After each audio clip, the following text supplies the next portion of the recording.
Oi, pessoal!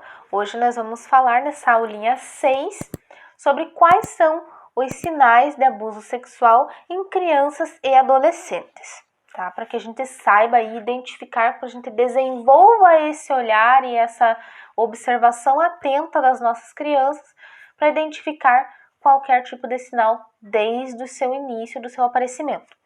Então, começamos com agressividade com pessoas que estão ao seu redor ali, da convivência da criança.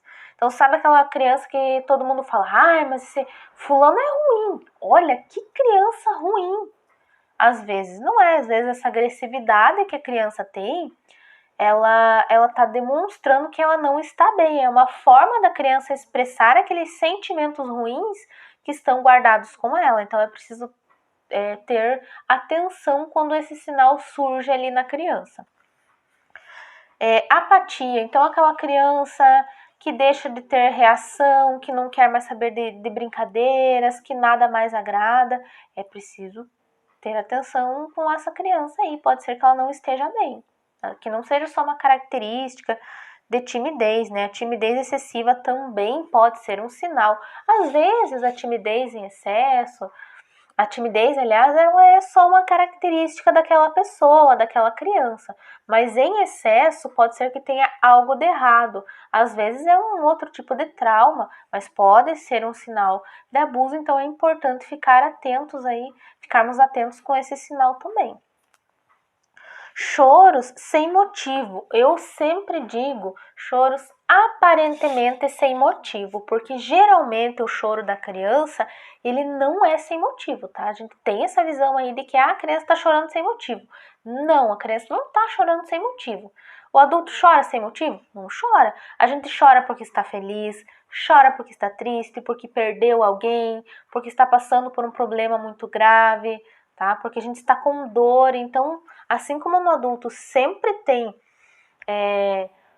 um motivo por trás do choro, na criança também, mesmo que esse motivo seja só de que a criança não consegue se expressar falando e ela acaba chorando, porque ela quer algo e não sabe como se explicar, porque ela está sentindo algo e ela não sabe como explicar, porque ela está com raiva e não sabe como extravasar esse sentimento, então ela chora. Então o choro da criança, ele não é sem motivo. Mas a criança que está lá e de repente ela chora e ela não está com dor, ela não está sentindo desconforto, mas ela está chorando e ninguém sabe explicar o porquê. É importante prestar atenção nesses choros aí de repente. Pode ser um sinal, uma tentativa da criança de estar se expressando e pedindo ajuda. Medo dos adultos ou de determinada pessoa. Então, aquela criança que vê aquela pessoa chegando e já começa a chorar e eu não quero ir com você, eu quero ficar com a minha mãe, é importante ter cuidado com isso, tá? Salvo exceções, por exemplo, adaptação escolar, né? Que a criança aparentemente está ali com um medo gigantesco da professora, do professor, mas é uma situação que a gente identifica o porquê, né? Ou então, a criança, hoje a mãe vai trabalhar, a criança fica com a avó e ela tá chorando porque ela quer a mãe. Não é esse choro, então, que nós estamos falando.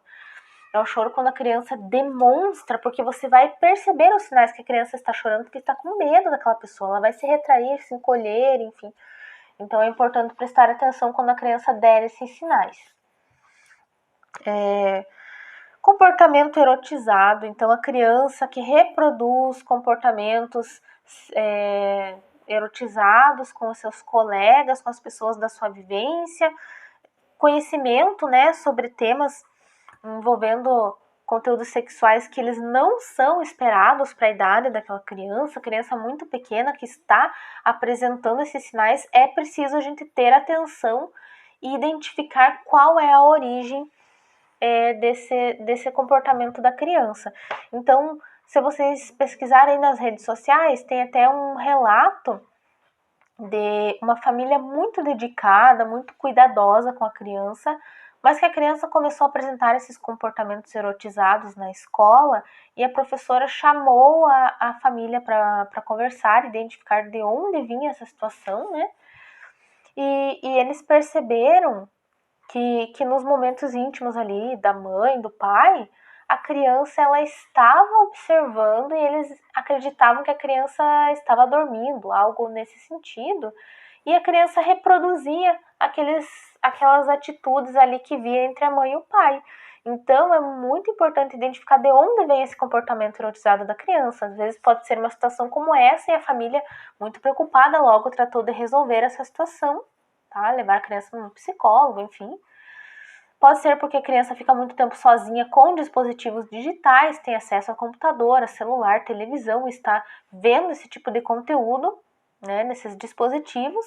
Ou pode ser que alguém está fazendo isso com a criança, então ela está sofrendo um abuso e está reproduzindo o que ela sente. Então é importante prestar atenção aí nesse sinal. A criança que perde o apetite ou que desenvolve compulsão alimentar, isso pode ser um sinal de depressão infantil, de outros problemas, mas pode ser sim um sinal de abuso, então é importante ficar muito atento quando a criança desenvolve esses comportamentos. A criança que para de brincar, então os coleguinhas ali estão brincando, mas a brincadeira não interessa mais ela está tão apática, tão retraída, que a brincadeira não é algo mais que faz... que desperta o seu interesse e que causa prazer na criança, né? Ela deixa de brincar, é importante verificar o que está acontecendo com essa criança. A criança que já havia parado de fazer as necessidades físicas na roupa, na cama, e que volta a ter esse tipo de comportamento, é importante verificar porque isso tem algum trauma ali por trás, o que está acontecendo que a criança desenvolveu novamente esse comportamento. Tem que fazer acompanhamento para verificar de onde vem. Pode ser um sinal de abuso, tá? Até porque a gente tem relatos aí muito tristes que eu não vou aqui entrar em detalhes, mas de adolescentes que sofriam alguma forma de abuso e que deixaram de lado, né, essa questão da higiene, passaram a fazer xixi na roupa para que o abusador não chegasse perto, né? Então eu estou intocável para o meu abusador porque eu não estou limpa, eu deixei de lado a minha higiene. Então é importante tomar cuidado quando o adolescente, a criança, pré-adolescente desenvolve esse tipo de comportamento, de voltar a fazer as necessidades na roupa ou de deixar de lado, né, de abandonar os seus hábitos de higiene. Tem que prestar muita atenção. Claro, a queda no desempenho escolar é importante verificar, né? Claro que quando o desempenho escolar cai, os profissionais da educação farão essa verificação de qual é a causa disso, mas não se pode descartar a situação de abuso, é importante verificar, principalmente se a criança apresenta outros sinais também. Aparecimento de dificuldades de aprendizagem que a criança não tinha e que é de difícil identificação de quais são as causas dessa dificuldade. Então, não tem outro motivo aparente. É importante pensar que pode ser algum tipo de maus tratos, de abuso que a criança está sofrendo em casa. Para crianças menores, né, que precisam ainda da ajuda para utilizar o banheiro, para fazer a sua higiene, a reclamação de dor, de ardência quando vai utilizar o banheiro, a identificação, né, da profissional ali de educação que cuida dessa criança quando vai fazer uma troca, quando vai fazer a higiene da criança, que ainda não consegue fazer isso sozinho e percebe alguma vermelhidão, inchaço, um ferimento nas áreas íntimas, é importante logo fazer contato com o conselho tutelar e relatar essas situações.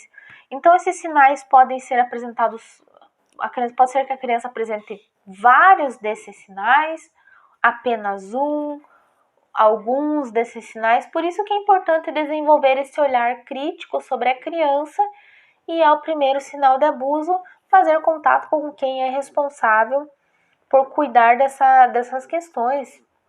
O que mais é indicado, o conselho tutelar.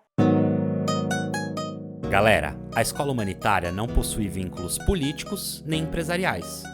Por isso, a sua participação é fundamental na construção desse projeto. Não esquece de deixar o like, se inscrever, ativar o sininho para não perder nenhuma aula e, se você quiser, pode contribuir diretamente através do nosso Pix ou então do Apoie-se. Até a próxima aula.